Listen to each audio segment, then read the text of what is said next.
Dan ini cerita supaya kamu tahu. Jadi berkah betul ya di Indonesia itu lama itu ada Madura, ada Sumatera, ada Banjar.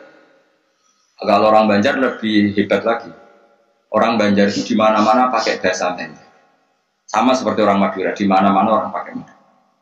Dan orang Banjar kenapa saya bilang lebih? Karena memang sebuah Banjar karena Madura itu induknya kan Syekhona Khalil. Ya tentu yang kita tahu yang modern. Banjar itu punya indukan namanya Syekh Arsad, Syekh Arsad bin Abdi Somad. Syekhona Khalil itu ngaji sama Syekh Nawawi Banten. Padahal Syekh Nawawi Banten masih ngaji sama Syekh Arsad bin Abdi Somad teman Banjar. Itu uniknya orang Banjar itu. Meskipun hidup di mana-mana pakai bahasa Banjar. Termasuk kiainya siapa yang di Kholi besar di Banjar itu? Siapa itu? Di mana? Ustaz Zainil itu. Enggak, kampungnya Ijen. Sekumpul ya. Itu ngajinya di Bangil. Kamu kira ngajinya di mana? Ngajinya di Mbah Zaini itu ngajinya di Bangil. Tapi jangan kira sama orang Jawa, enggak, sama orang Banjar. Ngajinya di Bangil. Dan kiainya ya orang Bangil, tapi beliau orang Banjar. Mucalnya pakai bahasa Banjar. Sehingga orang Bangil enggak bisa ngaji sama kiai itu karena ini bahasa apa itu? Jadi sudah hidup di Bangil itu tetap pakai bahasa Banjar. Kalau kita kan Islam Nusantara, jadi kayak,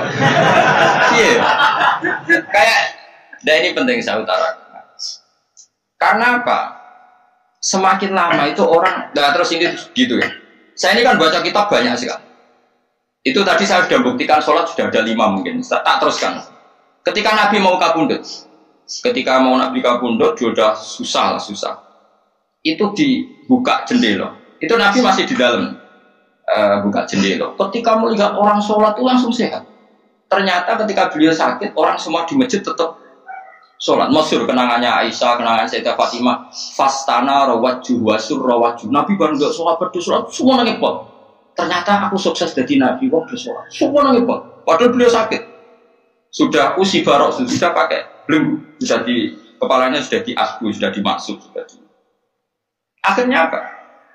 Nabi minta cung aku gandeng ben iso salat terus dipapa itu Sayyidina Ali bin Fadl itu saudaranya Abdul bin Abbas. Fadl bin Abbas Nabi yuhada bina rajulaini dipapa Fadl bin Ali kemudian ikut salat ikut jamaah masyhur terus akhirnya Abu Bakar mundur kemudian Nabi imam lagi-lagi Nabi bunganya itu krono salat jadi semua kenangannya sahabat itu ya salat. Karena begitu spesialnya sholat, ini era sahabat ya, orang-orang yang rasa. Karena begitu spesialnya sholat, ketika Rasulullah wafat, intakola ila rofiqil a'la, ini dengerin betul ya Pak. Paling tidak kita pernah punya pikiran kayak orang waras. Jadi kesuwan kayak berpikir orang waras, ini tak tobat. Kemudian ketika Nabi wafat, intakola ila rofiqil a'la, apa komentar para sahabat? Siapa khalifahnya Rasulullah?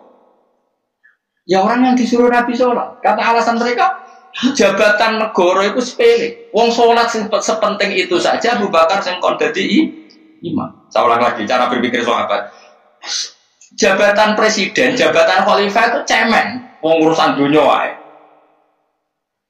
Wong urusan sepenting sholat wae sing sowan pangeran dikongkon mimpin Abu Bakar. Apa meneh dhewe urusan dunia ya Abu Bakar. Itu ukurannya kelayakan jadi pemimpin itu juga sholat gitu Pak. Paham ya? Mulanya ada kontestasi imam, tapi gak tapi Gus akal-akalan zaman modern itu akal-akalan ini cerita. Mulanya tak kau itu zaman sahabat terus akiasno.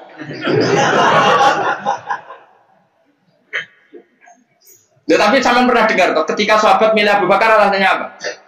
Karena Abu Bakar ditunjuk ngimami sholat. Terus pikiran mereka sholat sepenting itu saja oleh Rasulullah diridakno. Dipimpin Abu Bakar, dia sudah khalifah Abu Bakar. Kayak apa urgensinya sholat sampai semuanya rujukan. Terus Nabi juga ngendikan, somben jongkoen aneh masak, amalia anda itu rapati dihisab. Pertama dihisab itu sholat, terus latar Allah terus lihatnya lagi-lagi sholat yang dipuji. Tapi sekarang orang Islam modern ini koyo LSM. Jadi pikirannya itu gimana supaya orang kaum marginal itu sendiri orang supaya ke tengah. Berarti kayak pemain bal, itu rumus-rumusnya kok pemain bal. Orang yang termarginalkan supaya di tengah. Orang-orang miskin bisa dibasmi. Oleh basmi piye malaikat Mikail ora kepen rezeki ning entekno.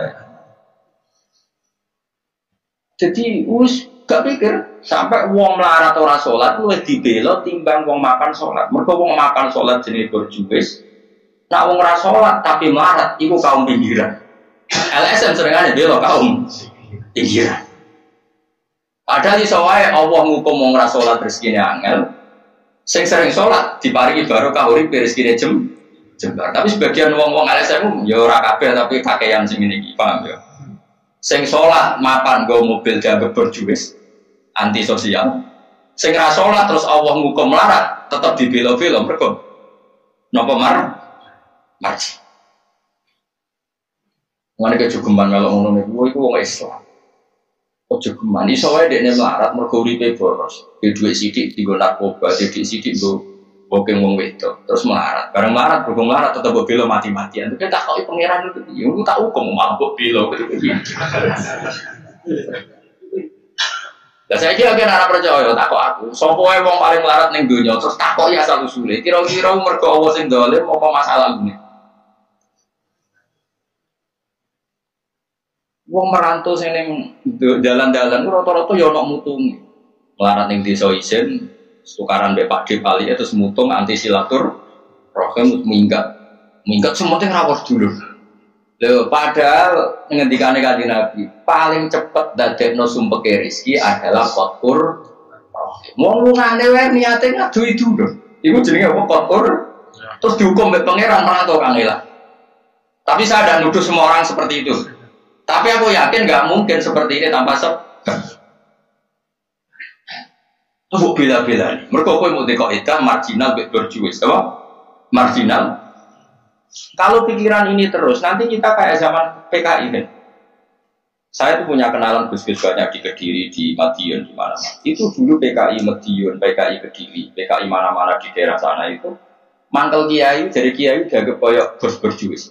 Santri yang luar kerja ngurumat apa kebon kiai ini tengok-tengok neng omah untuk setoran jadi nganggep kiai kok ketua geng mereka kiai ini neng omah tengok-tengok mulan nggak santri ini ngurusi kelapane ngurusi panenane terus disetor nggak makanya antara kiai ketua geng terus yang dia bilang kau apa marah kau marah itu bukan ngelak akhirnya gerakan sama rata sama itu korban pertama PK mereka dia ora ibadah jadi wong sing diparingi jembar kayak pulau ini kan mulan.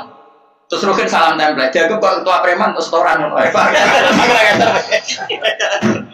Yo mati yo jadi wong bingung kabeh diprovokasi ngono iku yo. Mati. Akhirnya pertama yang diribas PKI yo kiai perkarane provokasine ngono. Yo kayak agak arek kiai aku anak kiai putune kiai itu terus cerita. Padahal kiai-kiai iku makan mergo barokah wa taqillah sallahu makhraja. Mesti ora ono wong takwa ora diurusi pengira. Kulo niku yo ora pati pinter pergawe tapi yo kerupak ya pengira. Umum yang kaji kulo yo kaji. Umum yang Pak Yurabi yo rapi. Terus aku butuh wayo untuk akeh kan cuma yo. Pokoke gampang kabeh cara gelem cuma iki kan njogo toleransi. Sampai ora payu-payu yo. Saya tuh pernah itu ngisi seminar di Madura di Bata-Bata di sana. Pondok paling besar di Madura namanya termasuk pondok paling besar itu Bata-Bata sama Gus Yogo.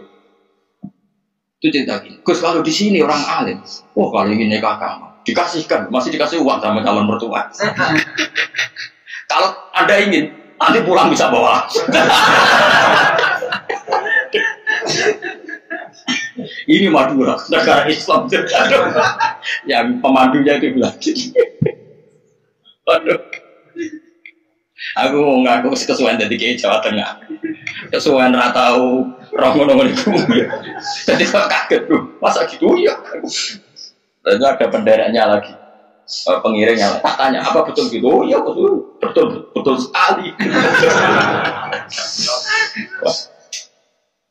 Padahal kecerdasan Madura itu yang paling bisa mengalahkan kecerdasan Pak Habibie Guyonanya. Karena kalau Guyonanya Pak Habibie itu tanya, coba ukur ketinggian tiang itu, tiang bendera. Oleh orang Madura dinaiki. Kenapa tidak kamu copot? Itu kan tiangnya kan copotan. Kenapa tidak kamu copot ukur di bawah? Oh namanya agak ketinggian Pak.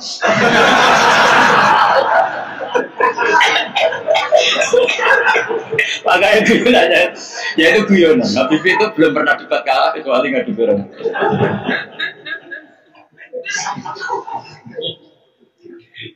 Tapi di sana juga gitu, guyonan. Tapi mau orang Madura itu nak guyon. Orang Madura tak tanya, memang guyonannya guyon. Orang Madura cerdas-cerdas, jadi wah sekarang bisa bayang loh. Aku pikir itu beda memang. Nah, perasaan saya di sana itu kayak di Thailand karena pulaunya terpisah terus bahasanya beda. Jadi kalau orang Madura ngomong sama orang Madura kayak ada di Indonesia juga. Kayak di Thailand. Dan ini cerita supaya kamu tahu. Jadi berkah betul ya di Indonesia itu lama itu ada Madura, ada Sumatera, ada Banjar. Kalau orang Banjar lebih hebat lagi. Orang Banjar itu di mana-mana pakai bahasa Banjar. Sama seperti orang Madura, di mana-mana orang pakai Madura. Dan orang Banjar, kenapa saya bilang lebih? Karena memang sebuah Banjar, karena Madura itu induknya kan Syekhona Khalil. Ya, tentu yang kita tahu yang modern. Banjar itu punya indukan namanya Syekh Arsad.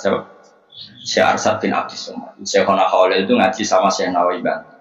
Kalau Syekh Nawawi Banten masih ngaji sama Syekh Arsad bin Abdis Somad Banjar. Itu uniknya orang Banjar itu. Meskipun hidup di mana-mana pakai bahasa Banjar. Termasuk kiainya siapa yang di Kholi besar di Banjar itu. Siapa itu? Di mana? Ustadz Zainil itu. Enggak, kampungnya Ijen. Sekumpul ya. Itu ngajinya di Bangil. Kamu kira ngajinya di mana? Ngajinya di Bang Zaini itu ngajinya di Bangil. Tapi jangan kira sama orang Jawa enggak, sama orang Banjar. Ngajinya di Bangil. Dan kiainya ya orang Bangil, tapi beliau orang Banjar. Mucalnya pakai bahasa. Sehingga orang Bangil enggak bisa ngaji sama kiai itu karena ini bahasa apa itu? Jadi sudah hidup di Bangil itu tetap pakai bahasa.